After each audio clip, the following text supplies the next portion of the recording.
And we are live. One of the earliest fixture focus shows I've ever done. It is 7:54 a.m. here in Chicago. Owen, what time is it in Paris? 2:54? It is 2:54 p.m. Much more reasonable. Yeah, thanks. Yeah, well, thanks for joining. And everyone, thanks for watching Fixture Focus. Of course, it's our opposition match preview show that we do here on American Hammers TV. Sort of resurrecting it. I was traveling for a bit and didn't do the show for about a month and a half, but glad to be doing it again. I'm joined by Owen from the Kop On podcast, which is a Liverpool podcast. Owen, based out of France. And yeah, he was gracious enough to join me today. So Owen, thanks for joining. Really appreciate it. Well, thanks very much for the invite. Yeah, much appreciate that as well. Thank you. Yeah, of course. So I always start the show by asking my guests how they became a fan of the club that they support. So simple enough. How did you become a fan of Liverpool? Well, I come from a place called Jersey, which is not very famous in America, because in America, everybody thinks Jersey is New Jersey. But I'm actually from Old Jersey, which is the original Jersey, which is very, very small place. It's a tiny place. It's 9 miles across and 5 miles wide. It's a little island which is next to France. And we don't have a team. We don't have a team that competes in any particular league. So I started watching football when I was about, I don't know, it was always on in the house. My dad was a big fan. And I decided I liked it when I was about 7 or 8. And then I decided it was even better if you followed one particular team. And I decided to support the winner quite randomly of the next match on TV. And the next match on TV was Liverpool versus Middlesbrough. That was back in 1988. And Liverpool won 2-1. And I remember going into the kitchen and asking my dad, is Liverpool a good team to support? He said, they are the best. And I said, well, that'll do for me. And since then, it's become a complete obsession. And like many fans, I'm completely fanatical about my team. Yeah. So you were this close to being a Middlesbrough fan. It could have gone. My whole life could have been a lot worse. Oh man, that's a great story. Let's talk a little bit about the Kop On podcast. So how did it start? How long have you been doing it? Well, what's the show like? You have guests? Is it just you? Do you have a co-host? What's just give us the lowdown on the podcast. Well, I started Kop On it was the beginning of last season, beginning of 18-19, and I was getting very, very excited about Liverpool and our chances after all these years of near misses and heartbreak and things like that. I was really, really optimistic and extremely excited about Liverpool. But, being an adult, I'm 40, just turned 40 years old. I don't have many friends who are into football, at least, as much as I am. So I've got no one to talk to about it. But I know that there are millions of fans around the world who would love to talk about the footy. So I just wanted to connect to as many fans as possible. And I'm very happy that now it's a podcast. We do 1 or 2 episodes a week. And we've got guests and listeners from all over the world. I actually just recorded our next episode before with a chap from Belfast and guy from India, and we've got it's really like it's become international, and I'm very, very thankful and happy with the way that it's going. Nice. Yes, it sounds like there's some similarities between what you're trying to do and what we're trying to do here at American Hammers TV, which is connect people over the love of one thing, in this case, a soccer team. And we started here focused just on the States, and obviously now going to start trying to go global just like you are. It's probably a little easier though, I guess. Not saying you don't work hard at it, but I mean, Liverpool are just such a popular club internationally. What have you found about the fans, and specifically the fans abroad? Do you sense a different sense of support depending on where they're from? Not necessarily any less intense or more intense, just different? Or would you say that, all supporters are pretty much the same in terms of like how they support the club, the ways they go about supporting the club? Yeah, it's funny, isn't it? It's a strange thing to be a football or soccer fan. It's like this bug that bites you, and I think it's and it doesn't let you go. I mean, we were talking about it on our episode last week, like the nature of fanaticism, and one of our contributors, Fergus, was talking about how we view. And it's true internationally, and it doesn't really matter. I'm sure it's true for Hammers fans as well. You sort of relate to the players almost like your family. You're that close, you're that fanatical about your team, and you really want them to do well, and you just really care. And I don't think that changes regardless of the team or the country you live in. And if there's one thing I really find very stupid, it's the idea that you should only support your local team. This is like an argument put forward by, I don't know, the minority of dimwits from any particular situation, because no, it's a great love, it's a great passion that's shared by many people completely equally. But you're right that it's a little bit easier to support Liverpool at the moment, because 10 years ago I was thinking about West Ham and how Liverpool 10 years ago, we didn't like our manager Roy Hodgson.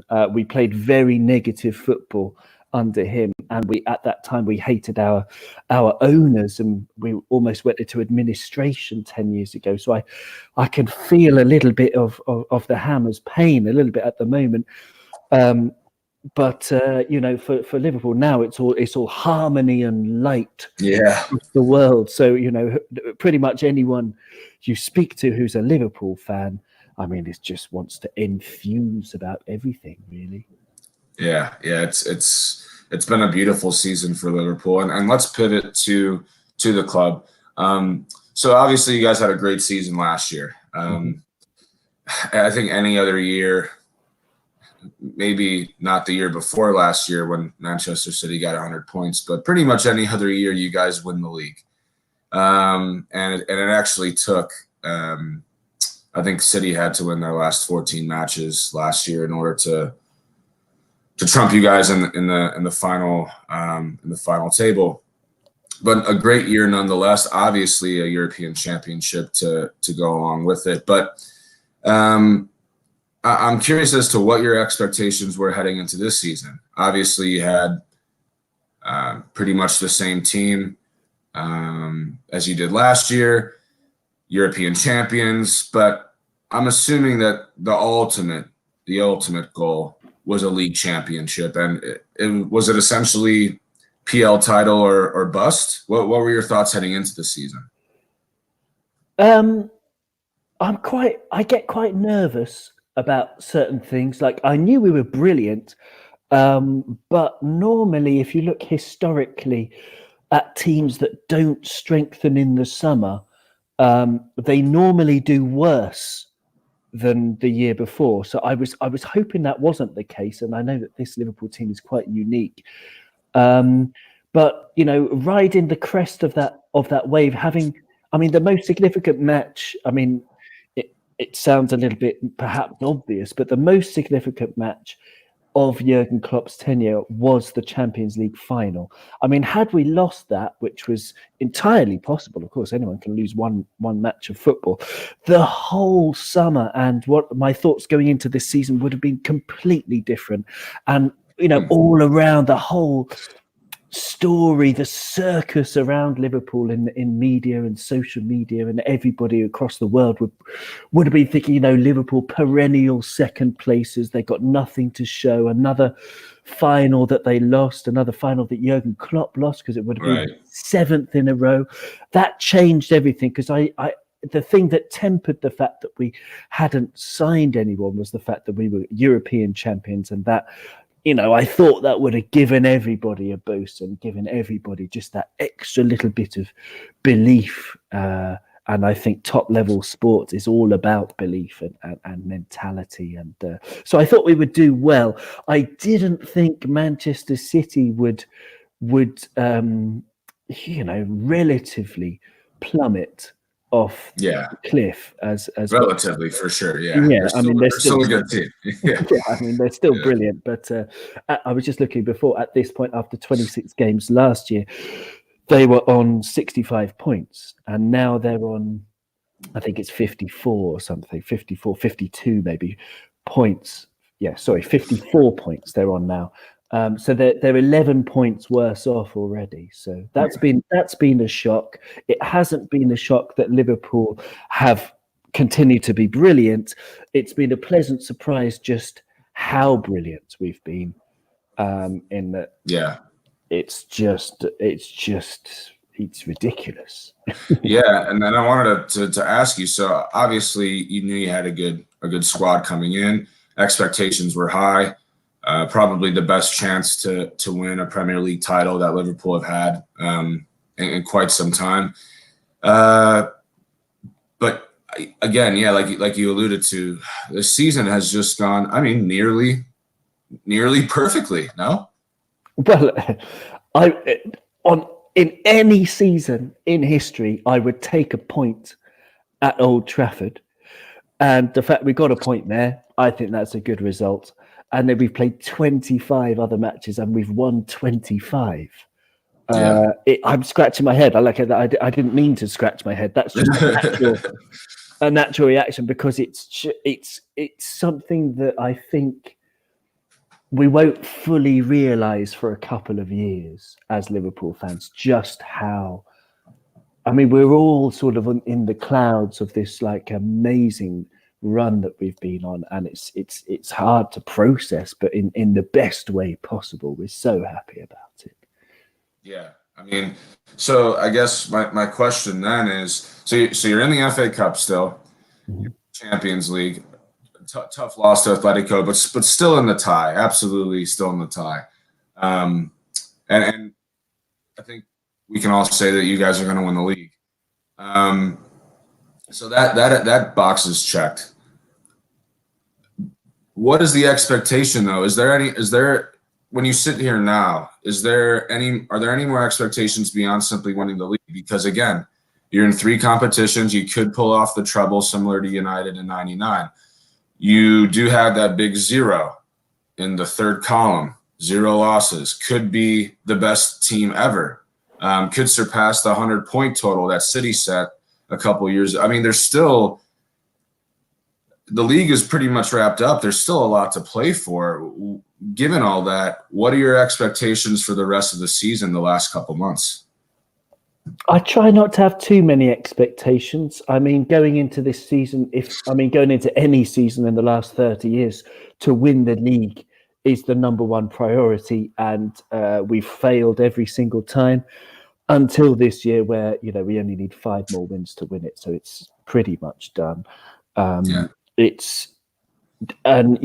still at the same point as I was at the beginning of the season, which is basically, if we win the league, I'm almost like I've got goosebumps even thinking about it. That's just amazing. Anything else, if we get knocked out of the Champions League, I mean, okay, we won it last year. Can't be greedy, And the FA Cup, Jurgen Klopp. I mean, I don't know. He cares more about Coronation Street, which is a soap opera, than he does about the FA Cup. I think, he cares more about, I don't know, the price of hair gel in CVS pharmacy than he does about the FA Cup. So, you guys have CVS pharmacy over there?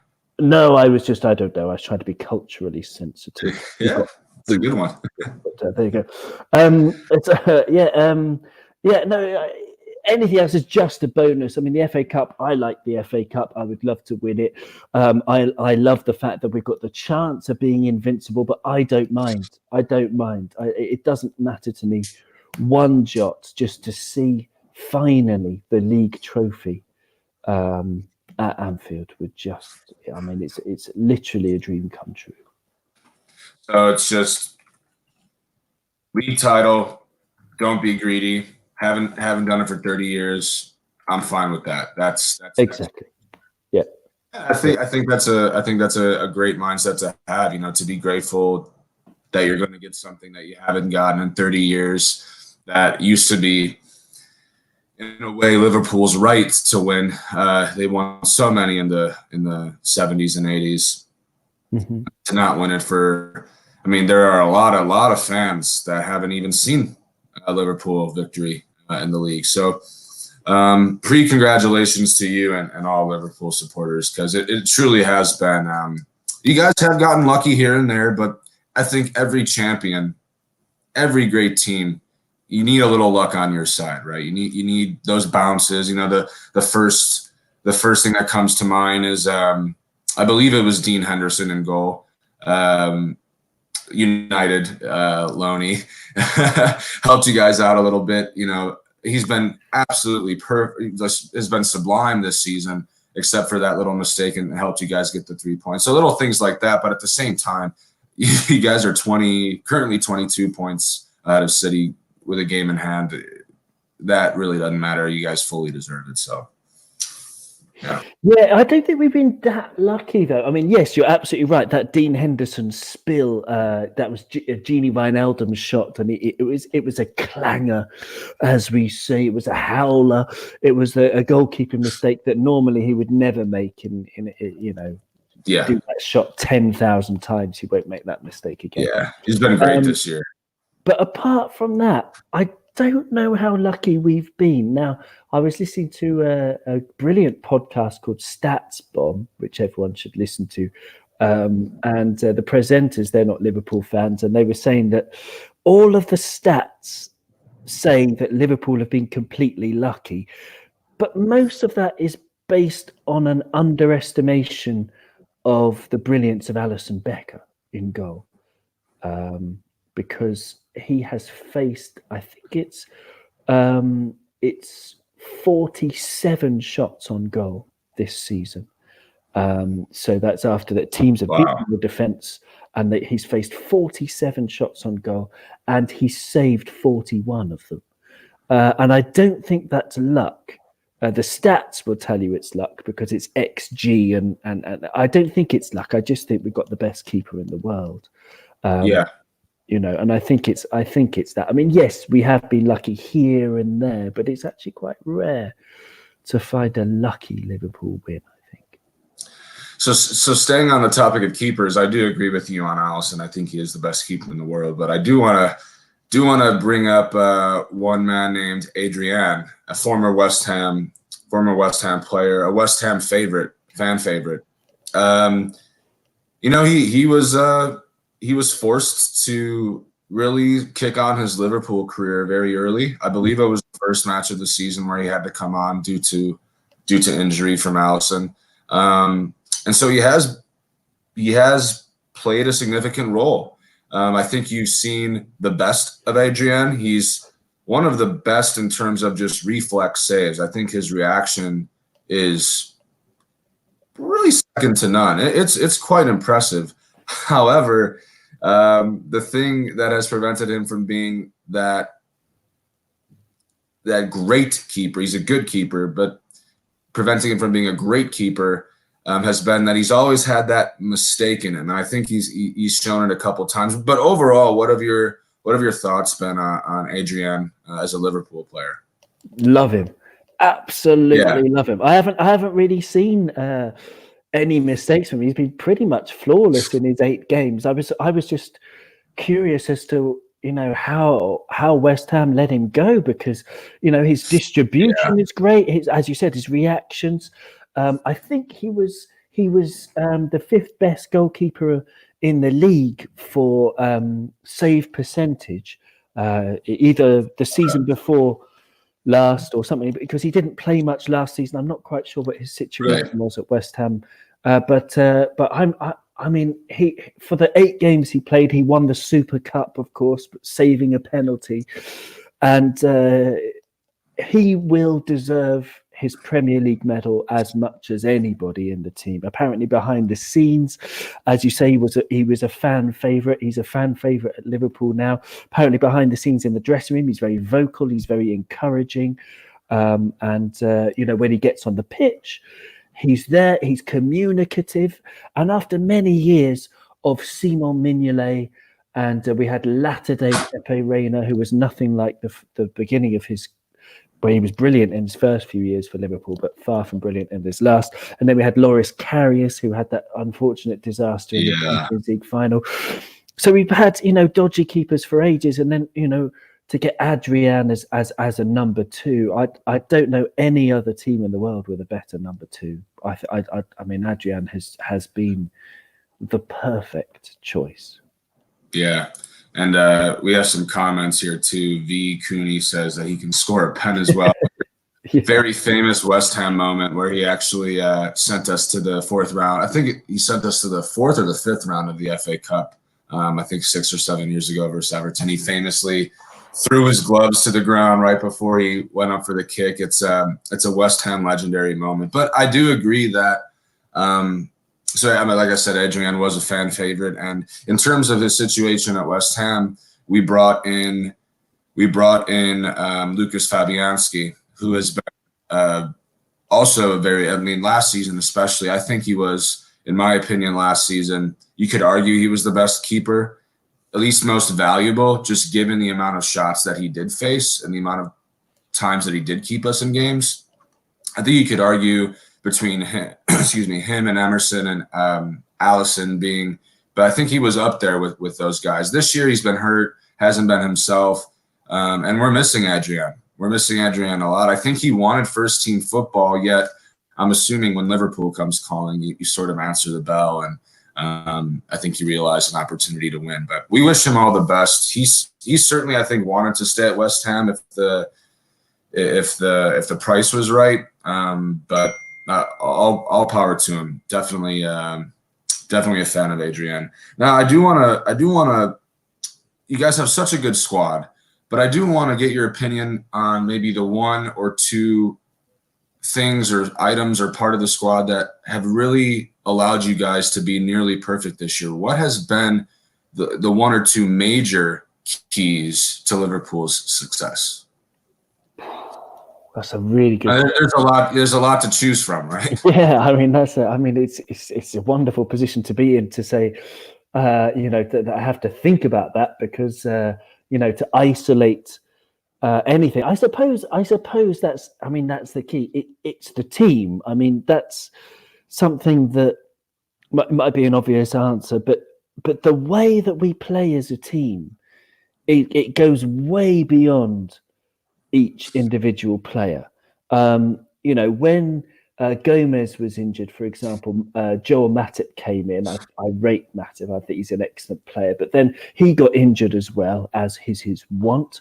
And Dejan Lovren came in, and Dejan Lovren, we've seen him over the years. He can be, dodgy is the word. Yeah. Dodgier than the LA Dodgers. He can slip over. He can, go for a sandwich and forget, the offside trap or something. He can, but the way he fits in and the way that Virgil van Dijk next to him helps him through the games, and the way that, he's protected by Fabinho and Henderson, and the way that, for example, if we don't have the ball, the whole team is so organized. They're so together. Probably because we haven't signed that many first teamers in the past couple of years. The players know each other. They know the system. They know where to be, wherever the ball is. Whoever's got the ball, the whole team is beautifully organized, and we have this tactical fluidity. So there's that. The teamwork, the fact that we know each other's game. There's the mentality. Now, Jurgen Klopp called the team several times, I think, mentality monsters and mentality giants and this kind of thing. And I was lucky enough to go to Anfield a couple of weeks ago. It was a surprise birthday present. Absolutely wonderful. Oh, nice. That's awesome. Yeah, it was absolutely lovely to go there. It's so nice, but what you could see in the stadium compared to watching on TV is what I normally do, living in France. Right. You could see the leadership. You could see the leadership of Henderson and the leadership of Van Dijk on the pitch. The way that they are absolutely directing everything. So there's this clear hierarchy. There's a team spirit. These players, it's like playing with your mates, you know.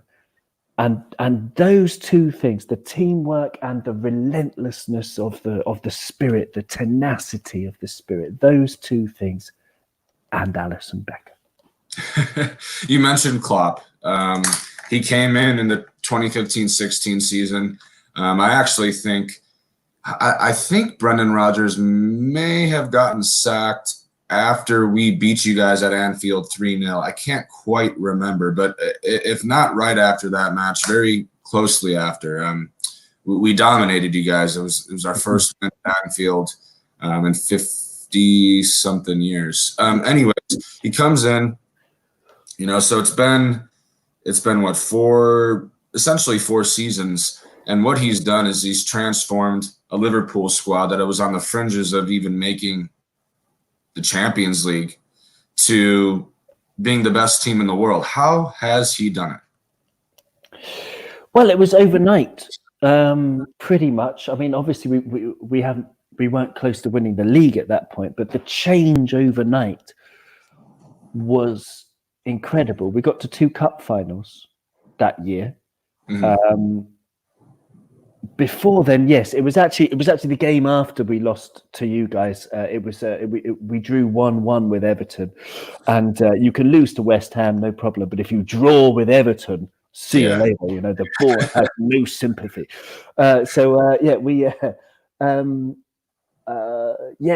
It was overnight. All these Man United fans who were saying, well, Klopp's had 4 years, let's give Solskjaer 4 years to see what he can do.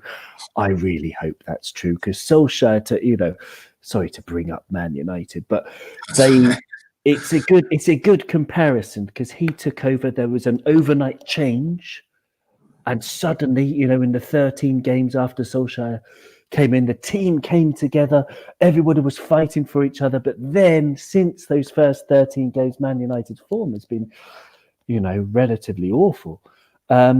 Klopp has managed to continue it. He had that overnight new manager bounce, and he galvanized it. He brought the fans together. He famously said in his first interview with LFC TV that he wants the fans to change from doubters to believers.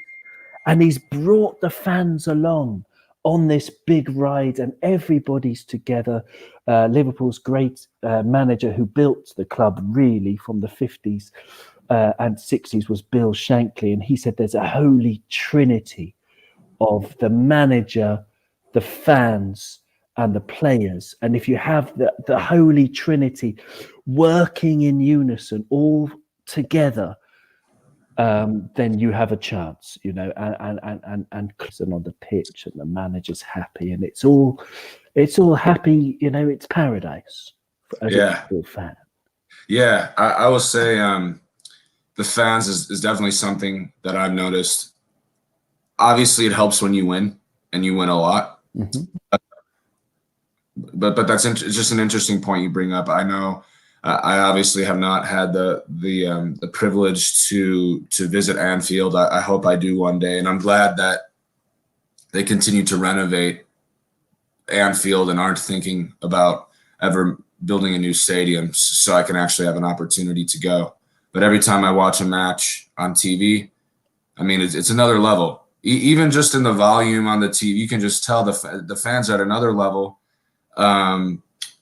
It feels like they're also right on top of the pitch too, which is refreshing in today's modern game when you have a lot of soulless stadiums. We know what that's about. And then even here in America, as much as we may find them a little annoying at times, I think we're just jealous because we watch the Liverpool fans at the pub that we go to. They're constantly happy. There's 60, 70, 80 strong on average every week, and they're loud. They're loud. They're singing all game. I can see what you mean about the fans. It again, it helps when you win, but you guys do have some great fans. I will say that. Well, it's very kind of you. I mean, you know, in context, we've been the butt of many jokes for many Right, years, and right. so to be sort of back on top again, back on top of things, it's just. I mean, you can't blame us for enjoying it at least a little bit. Hopefully. No, absolutely not. You got, especially a season like this, it probably won't happen again in terms of winning almost every game. So you definitely need to soak it in while you can. I'd like to pivot to the match on Monday. Mm-hmm. I'm not sure how familiar you are with West Ham, the state of the club, the players. But from a Liverpool fan's perspective, or I guess from your perspective, what are your thoughts heading into the match? I'm sure you're extremely confident, but when you look at that West Ham squad, what are you saying to yourself? Yeah, well, I mean, you know, I am a close follower of the Premier League, although I don't watch as many matches as I used to of the opposition teams. I do watch as many as I can, but you know, I have a girlfriend, I have a life, I have other Yes. things that I have to do.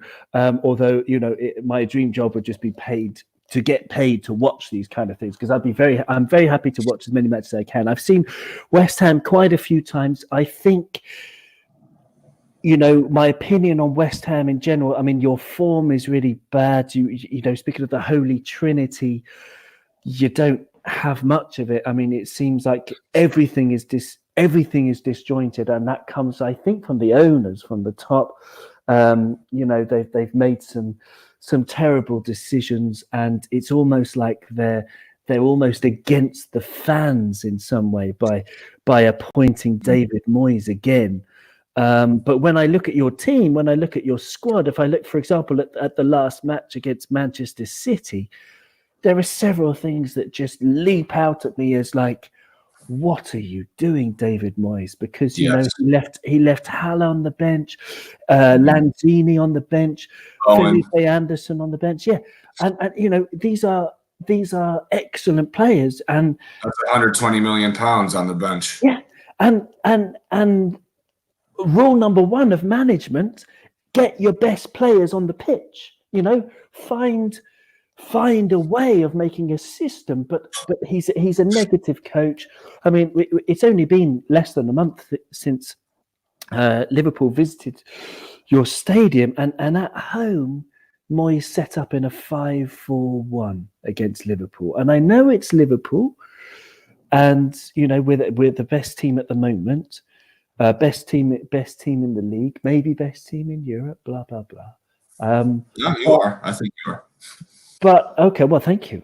But you know, at least try something. You know, Yeah. and it just looks. I mean, I feel for you. I really do, because it just seems like it's such a hard place to be as a West Ham fan at the moment. Yeah, But and we'll talk about this when you interview me later today. But Mhm. I'm extremely frustrated. I feel for the fans that used to walk with their dads down Green Street to the Bowland pub and have a little pint before going to Upton Park and watching the greats, the boys of '86, the Bobby Moores, the Sir Martin Peterses. I feel for those fans the most.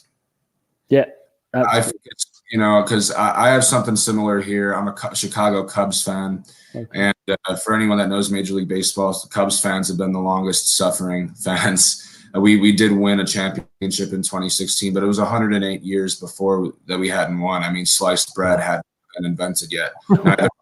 Neither had the radio.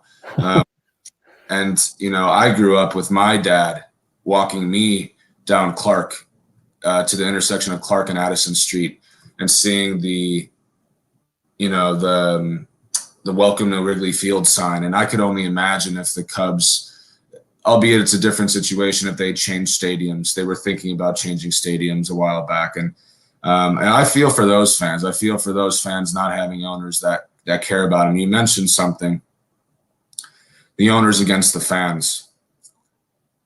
I've only recently started to really believe and really think that those owners are at a point where they're pissed off with the fans. I mean, you have David Gold liking tweets, criticizing fans. You have David Gold liking tweets saying that West Ham fans are overreacting. You have them banning fans for the pettiest of reasons. All while literally going backwards, appointing a manager that they essentially fired 2 seasons ago. Not having, I think they employed 2 scouts. It's a mess. It's a mess, and I could go on for hours, but it's a mess. I feel for you. Have you read the book called The Psychopath Test? No. It's a book which basically posits a theory that in order to become successful in life, to get to the position where, successful in terms of money and power, if you call that success, as psychopaths do, then you actually need to become a psychopath, as in someone who doesn't have any emotion for other people, cannot empathize because they don't really believe in other people's emotions. You need that to succeed in life and to get to the position where they are. And if you think about their background in, sleazy enterprises like pornography and things like that, I wouldn't be surprised if they scored quite highly in the actual psychopath test that psychiatrists use. But it seems like, I feel really bad for you, because that's such a horrible position to be in. And we had that 10 years ago with Hicks and Gillette, our former owners, who were, they didn't care about the fans. They didn't care about the club, actually. They just cared about making money. I do think the difference is maybe Gold and Sullivan, they do care about the club, but they don't seem intelligent enough to make the right moves and to, like you say, it's news to me, to like tweets that are insulting your own fans. I mean, that's just not intelligent. I mean, that's just not giving fans any credit whatsoever. And essentially, you need to all be together and work together to the Trinity. To get out of the situation you're in. Yeah. Well, Owen, we'll wrap it up here, but we always have to end with a prediction. So at Anfield Monday night, what is your prediction? Well, David Moyes will park the bus. There's no doubt about that. He will play a sort of, a 9-1-0 formation probably, and Liverpool can find that difficult. So we found it difficult against Norwich. We found it difficult against Atletico. Jordan Henderson is injured, which means that the best player we have to break down the bus is Naby Keita. He'll probably play at least some part, or Chamberlain will come in. Alex Oxlade-Chamberlain, who's in good form, and I just think Liverpool are hurting after losing to Atletico Madrid. Jurgen Klopp said in his pre-match press conference he wants sort of, not revenge. He didn't use the word revenge, but he wants to put it right. This feeling of defeat. He's been feeling like the cold, hard rain. So I think that Liverpool will win. I think Moyes, he might play his best players for once, in which case it would be closer. But I do think Liverpool will win. I'm going to go with a 2-0. Yeah, I agree with everything you're saying. It's going to be interesting because we will park the bus. But I just think right now, there is zero confidence within in the dressing room. I think there's zero confidence within the supporters. And when you have zero confidence, it's really hard to do anything well in life, especially sport. I don't see any other result besides a Liverpool victory. It's just a question of by how much. We've lost the last couple games 2-0. Well, Liverpool 2-0, City 2-0. I want to guess 2-0, but I'm going to switch it up. I'm going to say 3-1. I'm going to be hopeful that we'll score. I think that's a stretch, but 3-1. I'm going to go 3-1 Liverpool. But yeah, a 2-goal difference. I think is fair given that we're going to park the bus. So 3-1 Liverpool. Well, I'm sorry to hear it that you're predicting this defeat for your own team. But if you get an early goal, if you get the first goal, and like Atletico Madrid did, then you never know. Any team can win if they're 1-0 up and they park the bus. So you never know. We got V Cooney saying 4-1 Liverpool. That's also possible. Yes, that's definitely possible as well. You never know. I mean, and that's why you play the game. That's why you play the game. That's why it's not one on paper. It's one on the pitch. Who knows? I mean, if we could get it, even if we got a point, in my opinion, a point in this instance would be, a win in and of itself. We need points. We need them badly. Because after this, we play Southampton at home, which in my opinion is a must win. Lose that and we're done, in my opinion. But then after that, the next 4 games after the Southampton one, it's what's the order of it now? It's away to Arsenal, host Wolves, away to Spurs, host Chelsea. Where are the points coming from there? I have no idea. So a point at Anfield would be superb. That's why you play the game, though. We'll see. I don't have any confidence, but we'll see. But Owen, hey, I'll just stay on the line really quick when we end this broadcast, so we'll talk about next steps. But thanks for coming on Fixture Focus and American Hammers TV. Really enjoyed our conversation thoroughly, and thanks a lot. And definitely everyone who's watching this, tune into the Kop On podcast just to listen to past episodes of Owen. But Owen's about to interview me as well, so that should be really fun, and I really appreciate you taking the time to do that too. So thanks, Owen. Really appreciate it. Well, thank you. It's been a pleasure. I've really enjoyed it too. And yes, I'm just going to interview you now, so the Hammers fans watching this can listen to your preview of the match as well in a bit. But thank you very much, Justin. Thanks, Owen. Talk to you later.